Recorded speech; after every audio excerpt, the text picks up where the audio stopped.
bienes muebles, obligación de hacer, o abstenciones, ¿no es cierto? O obligación de no hacer. ¿Cuál es la diferencia entre el derecho real y el derecho obligacional?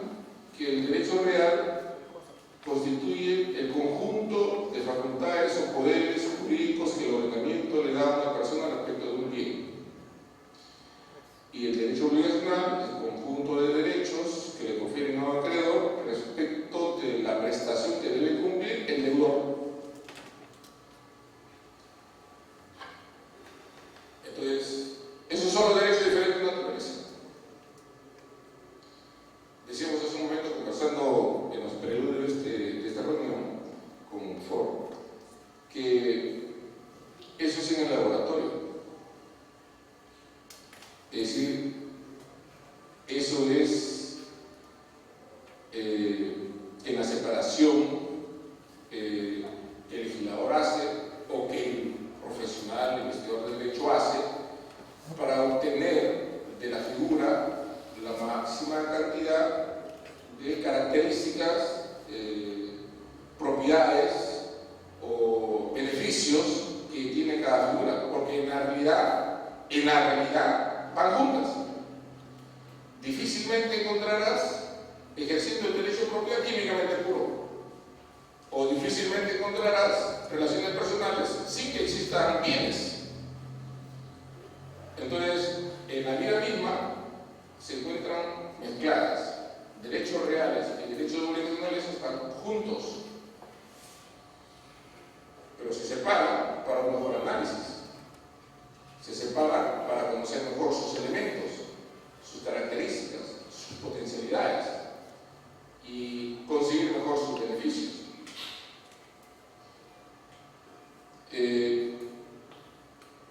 Yo en un artículo que escribí hace unos meses, salió publicado en la Central Jurídica, hacía una comparación, ¿no? Claro, con la distancia que corresponde, porque son temas completamente diferentes. Las ciencias exactas y las ciencias sociales, que no son exactas, tienen sus particularidades, pero me parece a mí una comparación que nos puede ayudar para entender lo que les estoy mencionando. Comentaba en ese artículo que este famoso químico ruso Mendeleev identificó los 103 elementos químicos y ponía como ejemplo el hidrógeno, químicamente puro, sus propiedades, sus características, sus componentes. Y el hidrógeno no lo encuentras como hidrógeno solo, y es un elemento químico de los más abundantes en nuestra Tierra. O sea, en el mundo tiene una cantidad gigantesca de hidrógeno, pero no está solo, está con oxígeno, y eso es el agua. ¿No es cierto?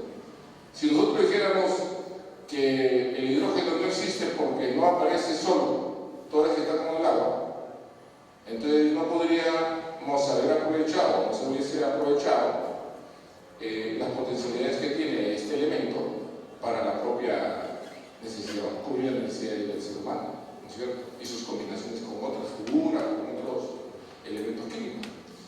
A lo que quiero dar a entender es que el que en la vida diaria la propiedad y la obligación se encuentren mezcladas o combinadas o juntas, no significa que no puedan separarse para su mejor estudio o para su mejor regulación jurídica.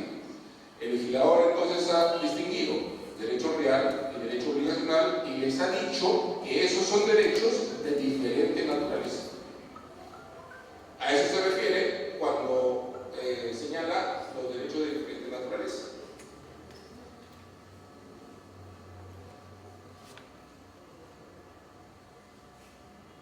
Perdón, voy a poner en silencio.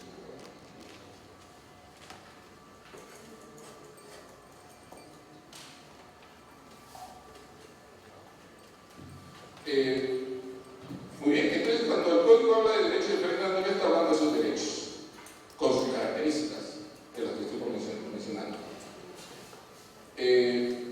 Y cuando habla de diferente naturaleza, está hablando en realidad del derecho real del tercerista y del derecho del acreedor, que se ve en el embargo.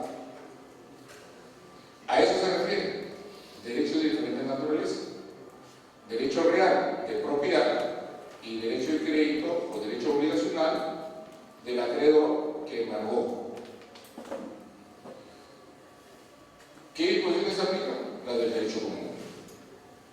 Claro, salta al frente y dice, ¿y qué es el derecho común? ¿En qué parte del código hay derecho común? ¿Qué artículo de la norma civil dice qué es el derecho común?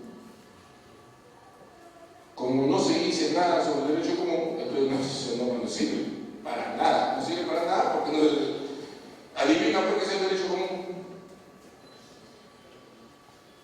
Entonces, sin duda que las normas no siempre tienen, o sea, la ley no tiene por qué ser un diccionario.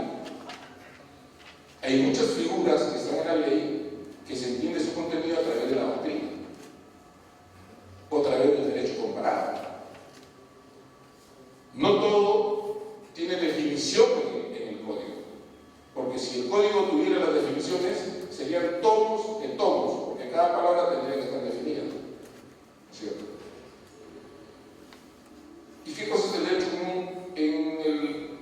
En el día de la vista de la causa, 17 de julio, el profesor, amigo y paisano Juan Monroy, dijo que el concepto de derecho común es un anacronismo medieval.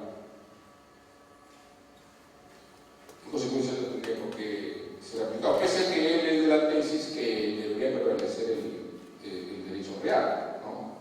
Pero en realidad no es un anacronismo. Claro, es cierto que el derecho común fue un concepto utilizado en el medioevo. Eso es exacto. Si ustedes analizan la historia del derecho, en Europa, recordarán quienes han tenido la oportunidad de estudiar en la universidad o en la maestría el redescubrimiento del digesto, es decir, estamos hablando del siglo XI, siglo XII, en Europa, en una parroquia alejada, en un lugar de Europa, se descubrió el digesto, que fue como descubrir la piedra filosofal, es decir, era lo que todo el mundo buscaba. Recuerden que Europa del siglo XII o XIII no es la Europa del siglo XVIII o XVII, donde ya las fronteras estaban definidas. Europa en el medioevo era un conjunto de reinos. Cada reino regulaba su propio país como mejor le pareciera, con sus propias normas generalmente ancestrales, es decir, generalmente recogidas de su propia vivencia histórica, ¿no? Carentes muchas veces de técnicas, y al punto de que el rey obviaba justificaciones razonables y simplemente decía que era la voluntad del rey, y como el rey es la voz de Dios, entonces tenía que obedecerse lo que el rey imponía. Había carencia completa de técnica jurídica para la regulación del derecho interno. El digesto fue el instrumento fundamental de quienes precisamente asesoraban a estos jefes o jefes de Estado, las diferentes modalidades de organización estatal en esa época en Europa, y sirvió porque era el ordenamiento ya cuidadosamente clasificado, estructurado, y que se usó en todos sus reinos. El lugar donde se descubrió el digesto, se redescubrió el digesto de Justiniano. Recuerden que Justiniano mandó a recopilar 1000 años de jurisprudencia romana en el siglo VI, año 540 de esta era, y se perdió en el tiempo y se encontró, como decía hace un momento, en esta parroquia. Bueno, todas las personas que ahora se llamarían abogados, fluyeron hacia ese lugar y se convirtió en el inicio de las universidades. Y las universidades, algunas de ellas se originan precisamente en el lugar donde se redescubre el digesto, y aparecen los glosadores, si ustedes recordarán en los estudios en la universidad, que eran quienes ponían el texto del Corpus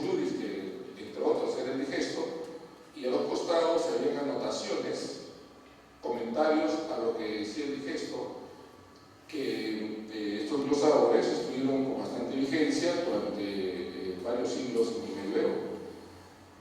Bueno, el derecho romano en el medioevo era el derecho común, que era también el derecho feudal. ¿Por qué era el derecho común? Porque los reinos dispersos en Europa, cada reino tenía su propia legislación que respondía a sus propias costumbres, pero tenía algo más, el derecho romano, que lo tenía también el reino vecino, el otro reino y también los reinos en Europa.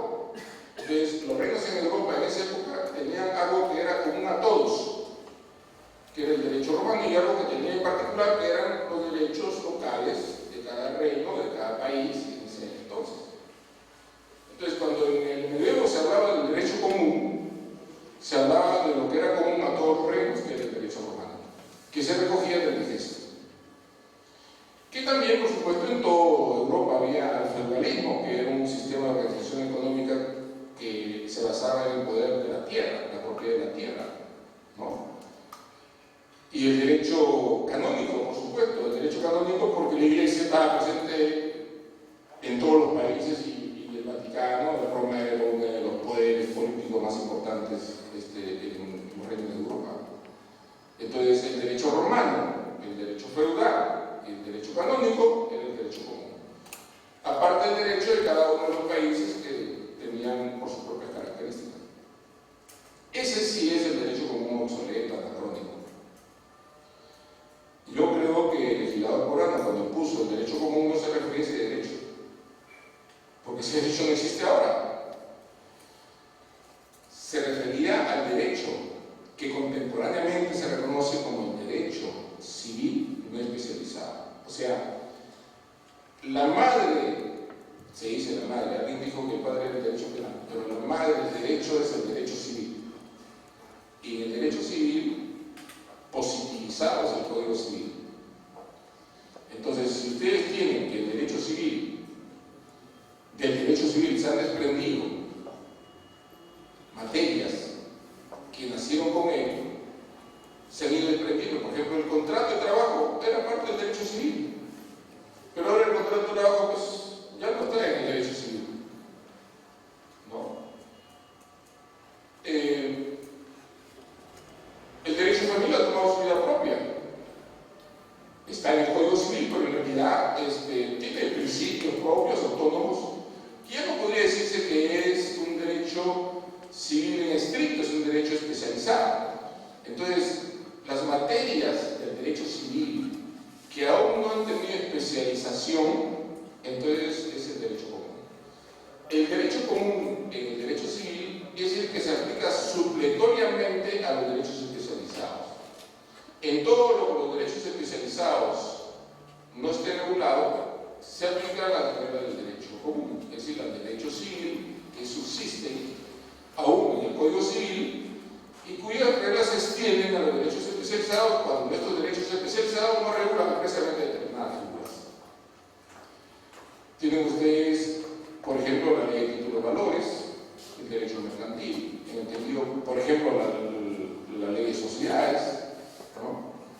No diría yo tanto el derecho mercantil en el sentido de la contratación mercantil, que podría decir que es tan antiguo como el derecho civil. Viene de los fenicios, ¿no es cierto? O sea, el derecho mercantil, el tráfico de bienes, la venta a nivel internacional es una cosa tan antigua seguramente como el derecho civil. Pero parte de ese derecho mercantil, algunas partes de él sí han estado regulados en el Código Civil, que luego se el Código de Comercio en muchos países, pero es un derecho especializado. El legislador ha considerado que el derecho registral es un derecho especializado.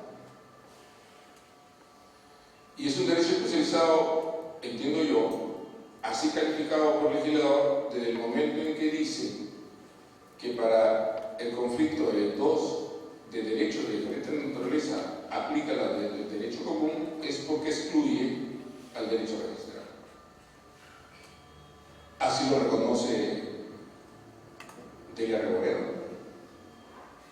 Delia Reboredo, en su obra esta que tiene sobre exposición de motivo del derecho civil, que tiene como 6 tomos, cuando analiza el 2022 dice: la solución entre el conflicto entre un derecho real y un derecho obligacional a que se refiere el segundo párrafo del 2022 debe darse excluyendo el registro. No debe intervenir el registro. Porque si interviniera el registro, entonces no habría necesidad del segundo párrafo. Es decir, que si el legislador hubiese querido que la solución esté en el registro, hubiese puesto un solo párrafo que hubiese dicho: si hubieran conflictos entre dos derechos, cualquiera fuera su naturaleza, real o personal, cualquiera, pero él es el que se tiró primero. Así debería haber sido si el legislador hubiese considerado que la solución a todo conflicto entre derechos es el registro. Pero no, dijo: ¿en qué tipo de controversias o derechos que se oponen aplica el registro? Cuando son derechos reales. Derecho real invocado por una persona respecto a un bien y derecho real invocado por otra persona respecto al mismo bien, prevalece el que se tiró primero. ¿Qué regla es? El registro. Si son de diferente naturaleza, entonces aplica el derecho común.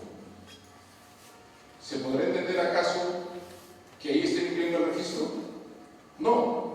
Cualquiera sea el concepto que ustedes tengan sobre el derecho común, cualquiera sea la idea que ustedes hayan adoptado sobre el derecho común, lo cierto es que no aplica el registro. Por exclusión. Si no, no habría necesidad de ese segundo párrafo.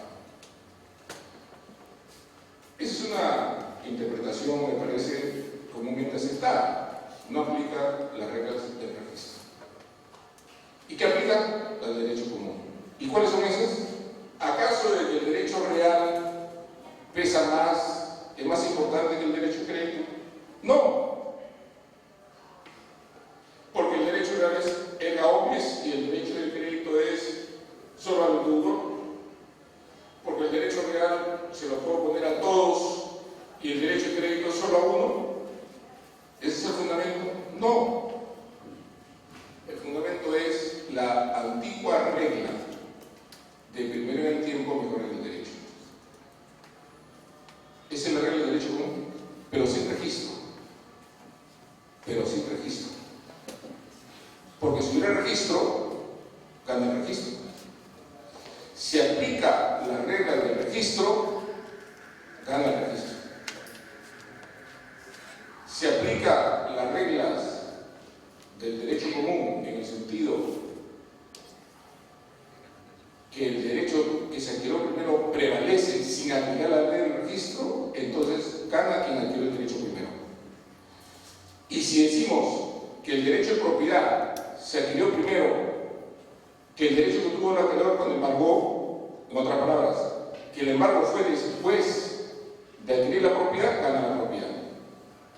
Porque si el embargo hubiese sido primero y la propiedad después, gana el embargo. Porque es primero en el derecho, perdón, primero en el tiempo. Depende de quién es primero en el tiempo, sin aplicar la regla del registro. Eso dice el segundo párrafo del 2022. Porque la regla del registro, según el 2022, solo aplica cuando son derechos reales, no derechos de diferente naturaleza. Entonces, tienen ustedes, ¿por qué la norma establece que el tercerista debe acreditar su derecho con fecha cierta anterior al embargo? Para acreditar que su derecho es primero. Es lógico, porque si aplicara el registro, ya no habría necesidad de tercería. Habría que doblar el artículo de la tercería, sería una estafa. El código sería una estafa, una vana ilusión del tercerista. Porque si yo soy propietario de un inmueble que no tenga el registro y embargaron el bien porque en el registro aparecía quien me vendió, entonces yo voy al juez, según el artículo 533, a demandar la tercería. ¿Y qué me va a decir el juez apenas me vea la cara? ¿Te he escrito el embargo? ¿No? Sí, ya perdiste. Pero claro, si mi propiedad el supuesto es que mi propiedad no está inscrita. Y si aplicas el registro, ya ganó el cargo. ¿Para qué tercería? No habría nada que discutir.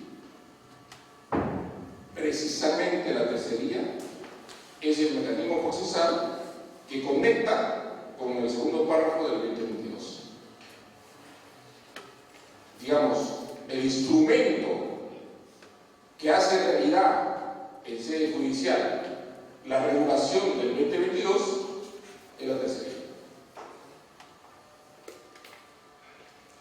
Entonces, creo que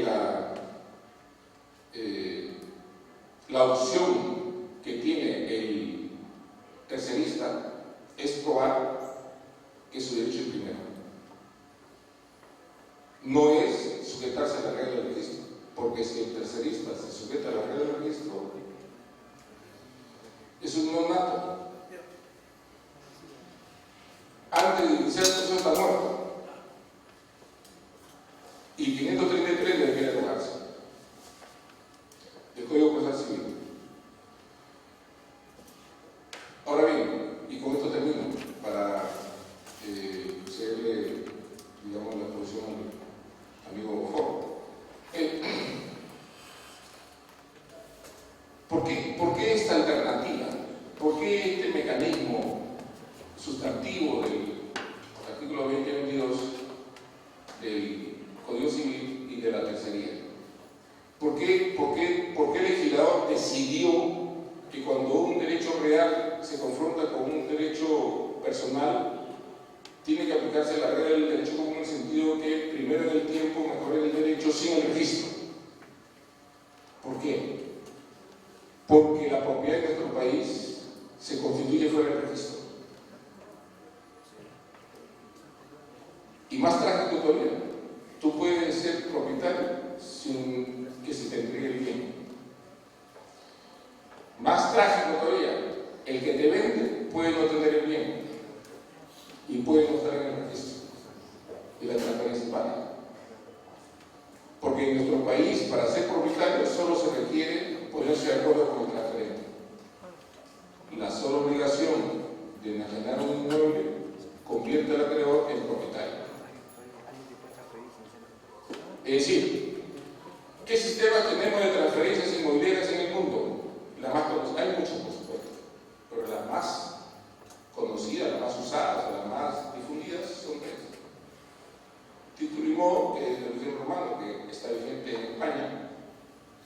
El transferente tiene posesión del bien, el título es el contrato y el modo de la entrega. Se constituye la propiedad con entrega, la traditio. En nuestro país se aplica también el título y modo, pero para muebles. Para muebles, no para inmuebles. Para inmuebles es el consentimiento de las partes. Título y modo inmuebles supone contrato y además entrega. Significa que el que te vende está en posesión del bien y solo te lo transfiere cuando te lo entrega. El sistema alemán, sistema registral, que hay otros países por supuesto que también lo tienen. Eres dueño si estás en el registro. Si no estás en el registro, no eres dueño. Así es simple.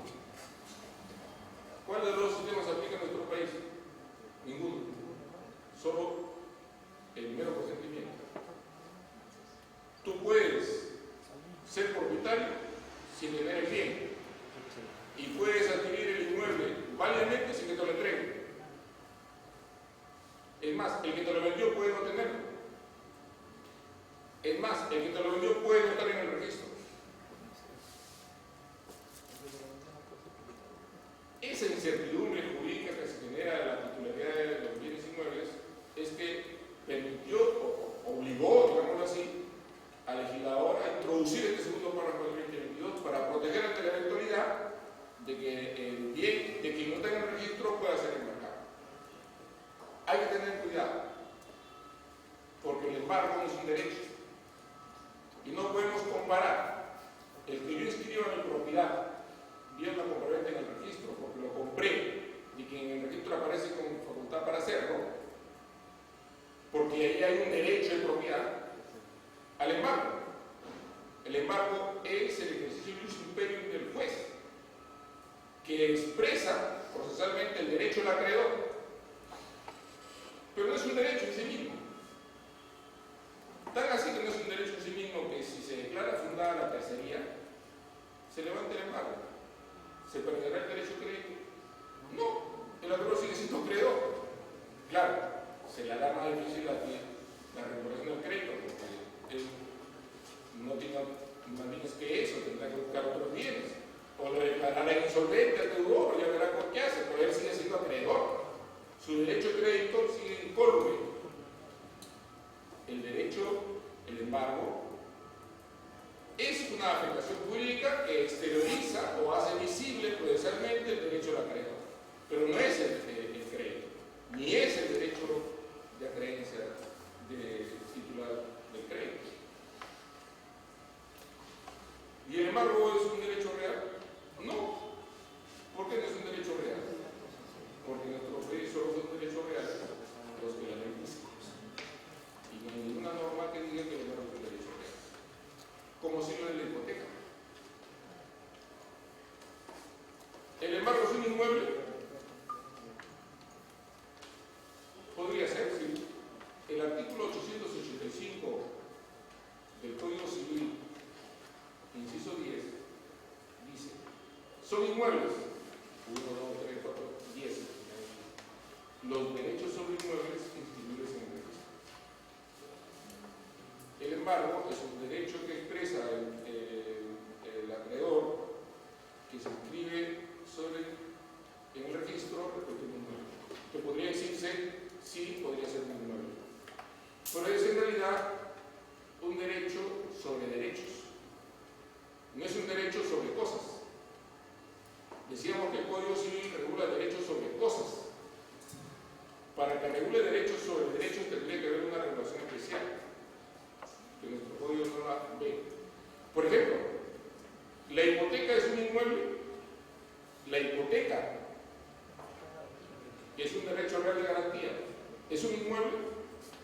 Sí, es un inmueble. Porque la hipoteca es un derecho sobre inmuebles inscribibles en el registro. Entonces podríamos decir nosotros que puede haber hipoteca sobre hipoteca, porque si la hipoteca es un inmueble, podemos decir que puede ser hipotecado. Entonces habría hipoteca sobre hipoteca. Según ese artículo del Código Civil es posible que haya hipoteca sobre hipoteca. ¿Está regulado en nuestro país la hipoteca sobre hipoteca? No, no está regulado. Sí está regulado en España. En la ley hipotecaria española se regula la hipoteca sobre hipoteca. Es un derecho sobre derechos. Pero necesita una regulación especial. El Código Civil, insisto, regula derechos sobre cosas. Los derechos sobre creaciones del espíritu, o los derechos de marcas, derechos sobre la propiedad industrial, derechos sobre derechos que pueden ejercerse válidamente en el ordenamiento jurídico, requieren regulación especial. Entonces, es discutible que se diga que el inmueble, que el embargo es un inmueble. Sí es discutible, porque en principio el embargo no es un derecho. Pero supongamos que le pongamos derecho, ya sería un derecho sobre derechos. Entonces, si es derecho sobre derechos, no aplica la regla del Código Civil, tendría que haber una regulación especial que no la hay en esto. Entonces, la naturaleza jurídica del embargo no le permite la posibilidad de confrontar de igual a igual, si tuviéramos que usar una denominación, como derecho de propiedad. Porque en realidad el conflicto que subyace es el derecho del propietario contra el derecho del acreedor.